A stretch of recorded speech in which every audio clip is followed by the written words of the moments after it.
我係你嘅人生梳理師 Miss Jane。今次講嘅係 Rudolf Steiner 嘅《心魂的轉化》第一冊第二章，演講編號 GA58嘅憤怒的使命。喺希臘有一個咁樣嘅講法，無論你喺邊一個途徑去揾，你永遠揾唔到心魂嘅邊界嘅。我哋喺呢一度講下靈魂同埋生命。而我哋並唔係從心理學嘅角度去討論，而係從靈性科學嘅角度去探討。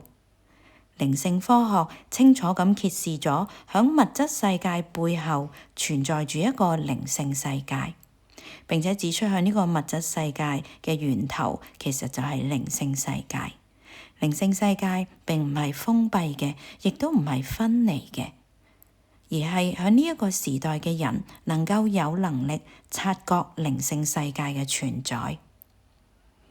喺而家嘅科學裏面，人都相信知識係有界限嘅。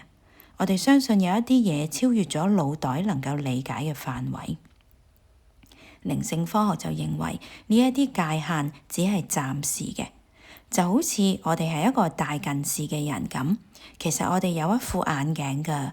只係我哋仲未揾到。當你揾到呢副眼鏡咧，你就會發現一個全新嘅世界。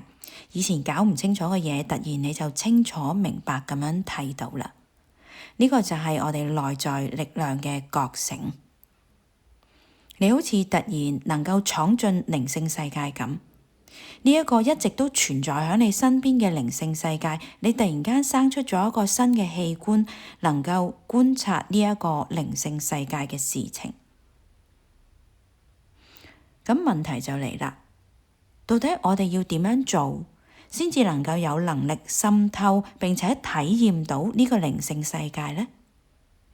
就好似科學家透過顯微鏡重新發現呢個世界嘅細節一樣，我哋需要體驗到呢一個一直存在嘅靈性世界，我哋需要得到一啲輔助嘅工具，而呢一種工具並唔係來自任何外界物質嘅嘢，你必須要將自己嘅心魂轉變成咁樣嘅工具。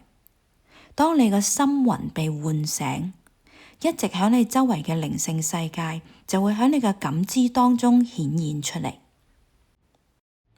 呢個係 Rudolf Steiner 心魂的轉化第一冊第二章，演講編號 GA58 憤怒的使命嘅廣東話筆記。